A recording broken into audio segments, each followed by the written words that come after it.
Hello everyone, my name is Aishwarya Mishra. Welcome back to my YouTube channel radiation technology. तो अभी तक हम लोग प्रीवियस वीडियोस में बीम मॉडिफिकेशन डिवाइसेस पढ़ रहे थे।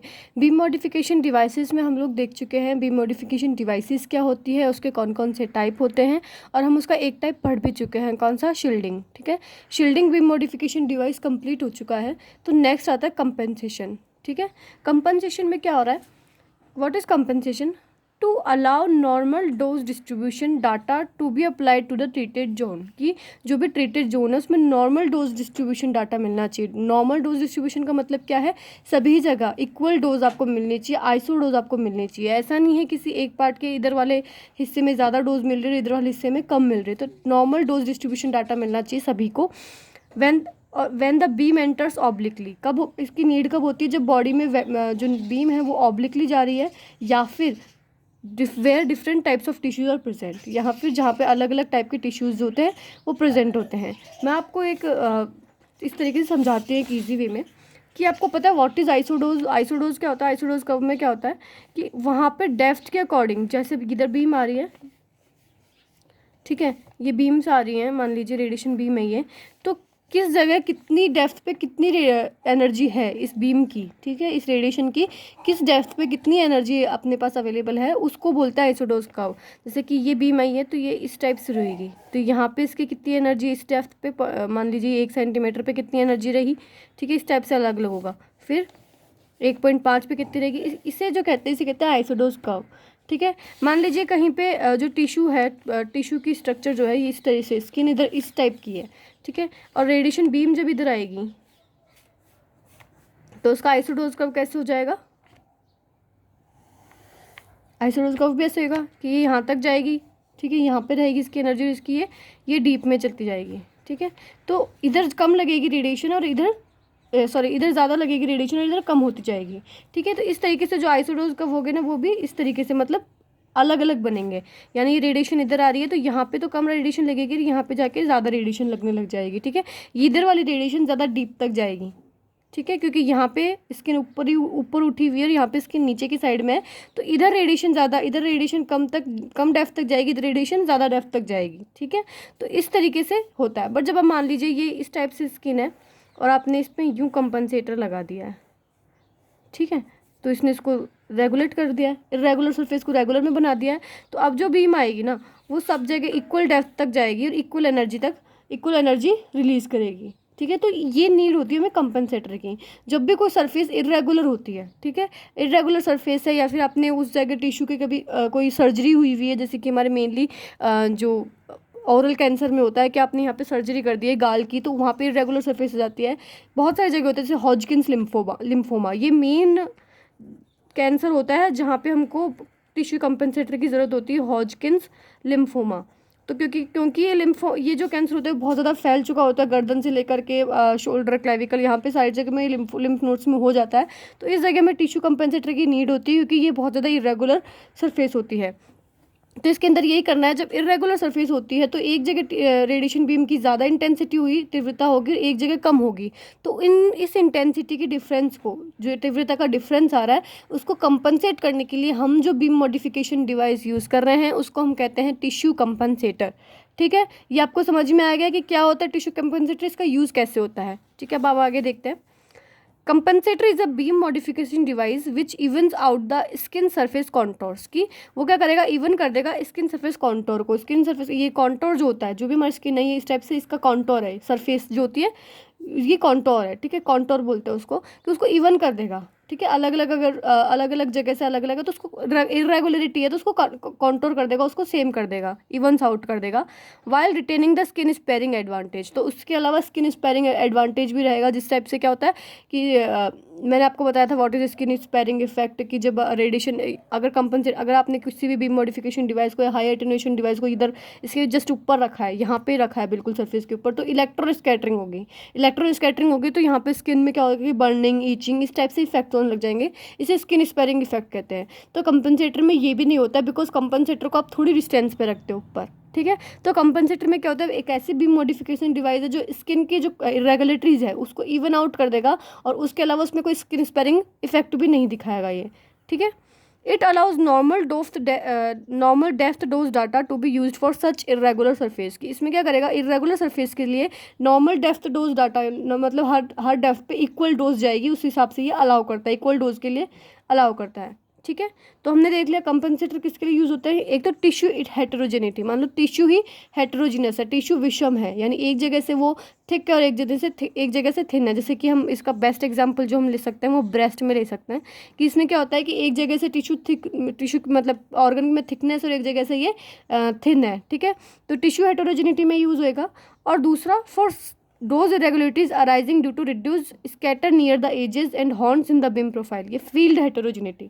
इसमें तो टिश्यू में हेटेरोजेनिटी थी या फिर फील्ड में हेटेरोजेनिटी हो, जैसे कि कैसे कि जब हम कई जगह क्या होता है, जैसे हाई रेडिएशन बीम होती है जिस टाइप से होता है हमारे पास लीनियर एक्सीलेटर में बहुत ज़्यादा हाई रेडिएशन होती है, तो उसका जो आइसोडोज कब होता है ना, उसमें पीक्स बन जाते हैं, इस टाइप से पीक्स बन जाते हैं। ठीक है, इसे बोलते हैं हम हॉर्न्स, क्योंकि ये बहुत ज़्यादा हाई रेडिएशन है और सेंटर में तो बहुत ज़्यादा रेडिएशन होगी, तो इसको हम कहते हैं हॉर्न्स कहा जाता है।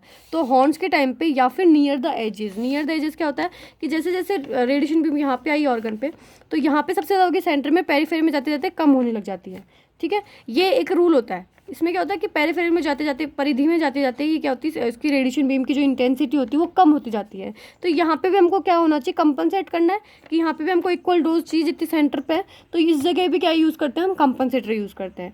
जहाँ पे रेडिएशन बीम ज़्यादा या कम है, मतलब इस टाइप से हॉर्न की कंडीशन या फिर एजेस की कंडीशन है, तो यहाँ इस चीज़ के लिए भी हमें क्या करना पड़ता है, टिश्यू कंपनसेटर को यूज़ करना पड़ता है। तो कंपनसेटर टिश्यू हेट्रोजेनिटी और फील्ड हेट्रोजेनिटी दोनों में हमें यूज़ होगा। ठीक है, compensator is mainly made up of high attenuating material such as lead and brass. मतलब इसमें क्या होता है कि जो कंपनसेटर है वो उतने मटेरियल का बनना चाहिए कि जो कम से कम रेडिएशन को एब्जॉर्ब तो कर सके, उसका एटेन्यूएशन अच्छा होना चाहिए। ठीक है, एटेन्यूएशन मतलब एब्जॉर्प्शन।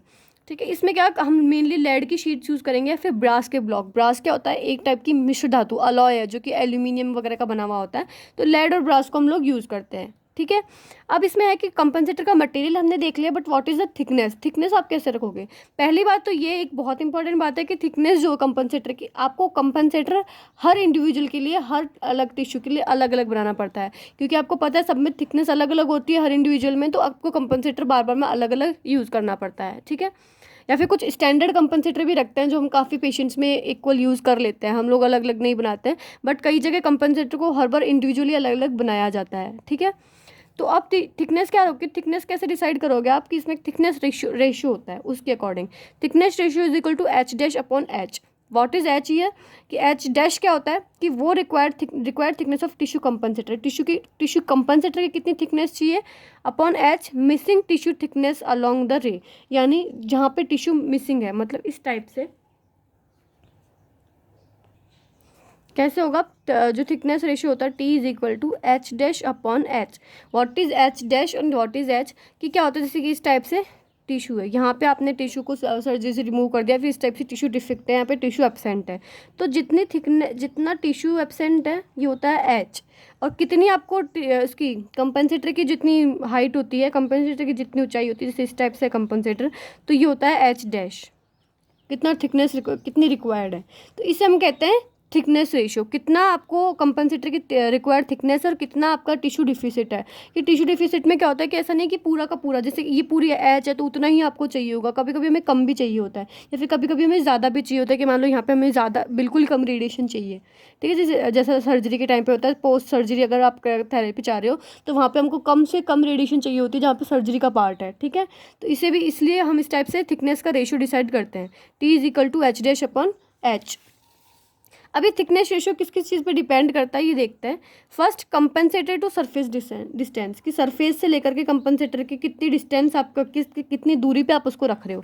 ये मोस्ट इंपॉर्टेंट होता है कब, जब जो डिस्टेंस अगर आपने 20 सेंटीमीटर से कम रखी है, 20 सेंटीमीटर या फिर 20 सेंटीमीटर से कम रखी है, तो this is the most important factor which will effect thickness ratio. यानी अगर आपने 20 सेंटीमीटर से कम की दूरी रखी है कंपनसेटर और सतह की, तो ये सबसे इंपॉर्टेंट फैक्टर होगा जो कि इस थिकनेस रेशियो को प्रभावित करेगा। ठीक है, दूसरा होता है thickness of the missing tissue. अब जो मिस करा हुआ है टिश्यू, या फिर आपने सर्जरी से जिसको रिमूव कराया है, जहाँ पे वो टिश्यू एब्सेंट है, तो वो टिश्यू एब्सेंट जो टिश्यू एब्सेंट है उसकी कितनी थिकनेस है, कितनी मोटाई है उसकी। ठीक है, नेक्स्ट आता है फील्ड साइज की, कितना रेडिएशन फील्ड आपने डिसाइड किया है, 5x5, 10x10, 15x15, मतलब कौन सा रेडिएशन फील्ड आपने फील्ड साइज आपने यूज़ किया है। नेक्स्ट आता है डेप्थ, कि डेप्थ कितनी है, कितनी गहराई में है वो, ठीक है। नेक्स्ट आता है beam quality, what is the beam quality, what is the mean of beam quality, यानी कि आपने कौन सी बीम यूज़ करी, सबसे पहले तो इलेक्ट्रॉन यूज़ करी या फोटोन यूज़ करी है, या फिर आपने फोटोन यूज़ करी तो कौन कौन सी एनर्जी की करी है, 5 MV 10 MV, या फिर इलेक्ट्रॉन यूज़ किए हैं तो कौन कौन सी एनर्जी की है। तो ये होती है बीम क्वालिटी। ये 5 फैक्टर होते हैं जिसके ऊपर टिश्यू थिकनेस रेशियो डिपेंड करता है। तो सबसे इंपॉर्टेंट फैक्टर है वो कौन सा है, डिस्टेंस। जब 20 सेंटीमीटर से कम डिस्टेंस हो कंपनसेटर की और सरफेस की, तभी मोस्ट इंपॉर्टेंट फैक्टर है। तो आपको याद रखना है कि किस किस चीज़ पर थिकनेस रेशियो डिपेंड करता है, ठीक है। तो अभी हमने कहा कि जो कंपनसेटर की थिकनेस है वो थिकनेस रेशियो से डिसाइडेड होगी। तो कैसे, अब हमने थिकनेस रेशियो निकाल लिया H' से, तो अब कंपनसेटर की थिकनेस कैसे निकालोगे आप, ये एक फॉर्मूला होता है, इसको आपको याद रखना है, इंपॉर्टेंट है। TD × T/ρc, ठीक है। What is TD tissue deficit, कितने टिश्यू एब्सेंट है, यानी उसकी मोटाई, टिश्यू की जो डिफिसिट है, जो एब्सेंट है, जो मिसिंग है, उसकी मोटाई, इंटू T यानी थिकनेस रेशियो, ρc मतलब डेंसिटी ऑफ कंपनसेटर। जो कंपनसेटर आप यूज़ करो, लेड का यूज़ करो तो उसकी डेंसिटी, या फिर ब्रास का यूज़ करो तो उसकी डेंसिटी, और कभी कभी हमें एल्यूमिनियम की भी यूज़ करने पड़ते हैं, एल्यूमिनियम की शीट्स की भी, तो उसकी डेंसिटी, ठीक है। तो इस टाइप से हम कंपनसेटर की थिकनेस निकाल लेंगे। तो आपको पता चल गया व्हाट इज़ कंपनसेटर, क्या होता है कंपनसेटर, क्यों रिक्वायर्ड होता है, कहाँ कहाँ रिक्वायर्ड होता है, इसके अलावा क्या आप कंपनसेटर का मटेरियल लेते हो, कंपनसेटर की थिकनेस क्या होती है। इससे ज़्यादा आप टिश्यू कंपनसेटर में आपको नहीं याद रखना होता है। इसके अलावा एक और चीज़ होती है, कंपनसेटर जो होता है वो 2 टाइप का हो सकता है, 2D एंड 3D। आप ये कई जगह पढ़ोगे बट हमारे लिए इतना इंपॉर्टेंट नहीं है, बट आप पढ़ो तो आप कंफ्यूज नहीं हो। तो इसमें यह है कि 2D कंपनसेटर तो वो होगा जो हम एक सिंगल डायमेंशन के लिए हम यूज़ कर रहे हैं, बस XY प्लेन में। 3D में हम क्या करेंगे, ट्रांसवर्स, अनुप्रस्थ और अनुदैर्ध्य, ट्रांसवर्स एंड लॉन्गिट्यूडिनल, दोनों सेक्शंस के लिए आप एक साथ कंपनसेट कर सकते हो उसको, ठीक है। तो उसे कहते हैं 3D कंपनसेटर। ये 3D कंपनसेटर अभी तक हमारे यहाँ पे तो यूज़ नहीं होता है जनरली, मतलब इंडिया में हम जनरली इसको यूज़ नहीं कर पा रहे हैं अभी तक, ठीक है। बहुत एडवांस टेक्नोलॉजी में अब यूज़ किया जाने लगा है। 2D हम यूजुअली 2D ही यूज़ करते हैं, ठीक है। तो 2D जो होता है वही मतलब ये लेड, ब्रास और एल्यूमिनियम का बना हो सकता है। 3D मेनली एल्यूमिनियम का बना होता है, ठीक है।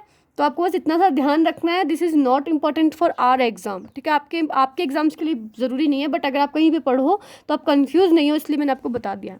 एक और इम्पॉर्टेंट चीज़ कि आपसे अगर कोई पूछे कि कंपनसेटर को मेनली कहाँ यूज़ करना चाहिए, तो आपको ये डिजीज़ का नाम याद रखना है, हॉजकिन्स लिम्फोमा, ठीक है। इस डिजीज़ में आपको मेनली टिश्यू कंपनसेटर यूज़ करना होता है, ठीक है। तो आपको ये बहुत इंपॉर्टेंट है, इसको याद रखना है कि टिश्यू कंपनसेटर को आप यूज़ कहाँ कर रहे हो। आपने बता दिया कहाँ कहाँ रिक्वायर्ड है, बट मेनली कहाँ यूज़ कर रहे हो, तो हॉजकिन्स लिम्फोमा में कर रहे हैं मेनली, क्योंकि और जगह हम वेज फिल्टर या फिर कोई और रीमोडिफिकेशन डिवाइस यूज़ करके भी उसको कंपनसेट कर सकते हैं, बट यहाँ पर आपको कंपनसेटर यूज़ करना पड़ता है, ठीक है। तो अगर आपको इस वीडियो में कोई भी क्वेश्चन या कोई भी क्वेरी, कोई भी डाउट है, तो आप कमेंट सेक्शन में कमेंट करके मुझसे पूछ सकते हैं। और अगर अभी तक आपने मेरे चैनल को सब्सक्राइब नहीं किया तो प्लीज़ सब्सक्राइब इट, ठीक है। And thank you, like it and share it. Thanks for watching.